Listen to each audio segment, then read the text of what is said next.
Pleasant. Saludos. Hello, everybody. Francisco Lugo Viña here with Miguel Sanchez. I've been talking about doing this podcast for quite a while, so this is the first one that we're doing. And we're basically going to talk about pretty much two subjects, or three subjects here. And one of them is, we've been really involved with entrepreneurial innovation kinds of stuff, and Miguel has been doing it for quite a while. And we got a couple of initiatives that we're doing here in the Bronx. We're going to talk about a little bit about mindfulness-based stress reduction, meditation. As you know, I'm a Zen Buddhist priest. And ultimately, we're going to talk about, that we're transactional, that yes, we want to make money, but we're also very concerned about, the how we do it in a way that ends up, for lack of a better word, doing a lot of stuff that translates that we care for each other more than even making money. And from my perspective, I hope that your takeaway is that number one, you get inspiration about what we're doing in terms of your own life, that whatever we do here, we say here, is something that you can use, that we give you a little bit of tools, or if not tools, direction to do that. And three, that at the end, you'll have a way of connecting with us either through a website or through an email, so that we can begin to create a community out of this podcast that helps you and helps us. So those are the three things that there's a takeaway. Now, will we be able to accomplish all those things all the time? Probably not, because he talks a lot and I talk more. So I'm going to let Miguel come in on those things and begin with the first one, kind of the projects that we've been involved with. So Miguel Sanchez, and give him a little background of who you are.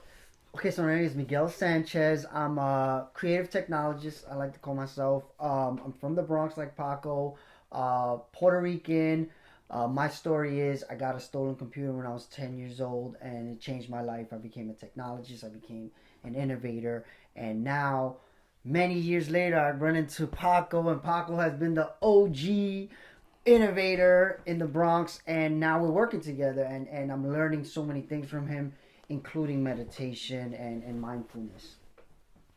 And one of the projects we've been working on together and with other partners is Meta Bronx, which Meta Bronx is an accelerator program that helps startups grow and raise money. It's highly scalable projects. So if you're a type of company that's trying to get to hundreds of millions, if not billions, those are the type of projects Meta Bronx helps with.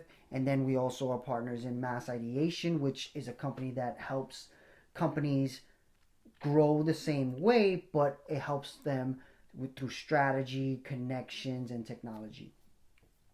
So as you know, I'm a Zen Buddhist priest. My lineage is out of the Zen Peacemaker International. My teacher was Bernie Glassman, who created the Greyston Bakery in Yonkers. And Greyston Bakery does $15-20 million of baked goods, brownies for Ben and Jerry's. So if you eat Ben and Jerry's ice cream and you eat the ice cream that has the brownies on it, you go to the back of that little box and it says, brownies created in Greyston Bakery in Yonkers. And what that initiative is particularly different than anything else is that we have something called open hiring, which means that anybody who comes for a job at Greyston Bakery, all they have to do is put their name down. We don't ask them where they come from, what's their biography, what's their resume. You're willing to work, you come in. The result is that we end up attracting a lot of people who've done a lot of jail term for a lot of things. We're not interested in that at that point. We're interested in what are you willing to work and are you willing to make the grade. And so a lot of people that we have at Greyston, including some of the managers, have long record of bad things that they did, and they paid their debt to society. So we tend to want to do that. We tend to want to give back to our community, and so one of the things that we talked about is how in building our companies do we begin to practice that. So for instance, I'll give you an example. Today we had a meeting with 4 partners that we are. There's more partners besides us. And we're beginning to learn how to work with each other. But initially the objective of that company, or the 4 of us, was to care for each other. We want to make money? Yep. We want to build companies? Yep. We want to change the world? Yep. But only in the bedrock of caring for each other. So this morning, we had not seen each other because one person is traveling, the other person was doing other projects. I've been traveling. So we came together after perhaps 3 weeks not being with each other. So the first thing that we did was we did a check-in. We checked in of what our lives has been in the last 3 months. How do we feel? Where have we been? What we've been doing with our families, etc., etc., etc., so that we could begin to connect at that humanistic level and reality of day to day. I suggested this morning that in the future we'll start perhaps with a moment of silence, a meditation of 1 minute, 2 minutes, so that any meeting that we have, transactional meeting that we have about making money, gets founded on a space that says we are committed to care for each other and to caring what happens with each other. Well, what does that mean? What does it mean to care for each other? That can be said. Well, care for each other means that if any one of the partners ends up with a situation, whatever the situation is, that they need the help of the other three will drop whatever it is, no questions asked, and come to the help, aid of that individual to their satisfaction.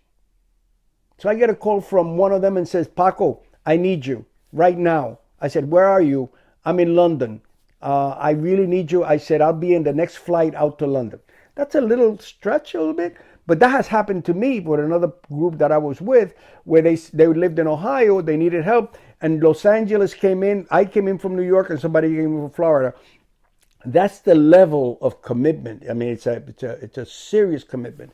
So that's an example of the kinds of things that we're talking about here.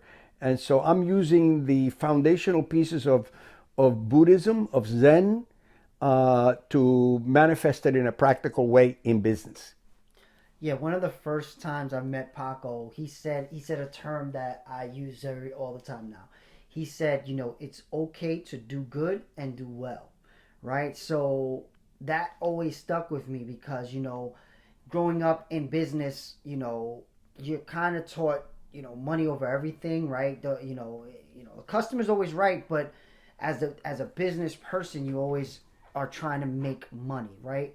But what Paco has been teaching me is there's ways to make money by doing good things for people, and that has shifted, a lot of my thinking because most people think when you do good things, that's a nonprofit. You can't make money doing good things, and even me, I came to the table thinking that, and Paco has helped me shift that through his mindfulness and through his past businesses, and now we are taking that same thinking to other businesses. That was my phone. That was my buddy Tom Reardon. Let's finish off a little bit, Miguel, if you would, talking about the work that you've been doing with Meta Bronx and where Meta Bronx is. This thing is into the 8th minute, so we got about 2 minutes. So we want to quit at about 10. Okay. So talk a little bit about Meta Bronx and the challenges of Meta Bronx and things like that. So what Meta Bronx was created to do was when I first came back to the Bronx, I realized there were a lot of great ideas that, people from these communities come up with ideas that help people from these communities, but people outside of these communities that generally invest and are able to give money to ideas don't necessarily care about the problems of people from these communities, so they don't invest, right? We literally spoke to an investor about a project that gave low-cost internet to people from the Bronx because a third of people from the Bronx don't have internet and high-speed internet in their homes. So this investor literally told us, why would you do that? Those people don't have any money. There's no way you're going to raise money for them. Right. So we said, okay, that's messed up. There has to be a way to do good and do well. And what we started to do is we started to work with these entrepreneurs, and we created Meta Bronx with the idea of when people like that have great ideas. How'd you feel when they told you that? It was screwed up. It was messed up. Me and the founder looked at each other like, wow, I can't believe we knew people thought that way, But for him to just tell us to Right in your face. it was like, Was this a Caucasian person? yes, one of the top venture capitalists in New York City. Wow, wow, wow, wow, wow, Invest wow, wow. millions a year and all kind of stuff. And it was like, wow, should we turn into a nonprofit? Because if this is the reception we get, are we going to ever be able to raise money doing this? Fast forward years later, company still exists. He's raised some money from the city. We'll see if he ever gets that city money, because there's, all kind of stuff that can happen with that. But hopefully Has he raised some money from the state as well, or just the city? State. It was the state. It was the DRI. State. That state. It's state, okay. Yeah. So that company is in Meta Bronx, and he's actually giving back. So Meta Bronx is not only an accelerator program; it's an ecosystem. And what we mean by that is, people come in like him. He came in with the idea. We helped him. He left to continue doing his idea, and then he continues to send us back opportunities. And one of them was Village Capital. He was the one that found Village Capital. After I just read the book, and I had told Paco to read the book. So what is Village Capital? Village Capital is it's a venture capital firm that invests in companies. In companies that help communities, and they also invest in ecosystems. So they connected with us, and now they're helping. Can they reach Village Capital? They have a website? Vilcap.com is the Village Capital website. What is it? VILCAP.com, and then of course Meta Bronx, META Bronx.com. So Village Capital, the way I found out about them is through a book called The Innovation Blind Spot. Amazing book, Paco. We've both read it. Yeah. And it's a great book if you're interested in understanding how to take your community into the fourth industrial revolution, which is innovation. So that's what Meta Bronx is doing now, and we're looking for companies to help grow. I think that's pretty good. I think we've covered. This is our first try. It's a little over 12 minutes at this point, but I want to tell you that you can reach me at pacozen.com, yeah, like that. So give us a call. Reach us through Meta Bronx. Is there any other way they can reach you? I'm msanchezworld.com. No, sorry. That's my Instagram, Twitter, MSANCHEZS World, and on all the platforms. And then I have miguelsanchez.blog. Terrific. Thank you. Be well, be blessed, be joyous, and always remember to be grateful for all you've been given. Thank you.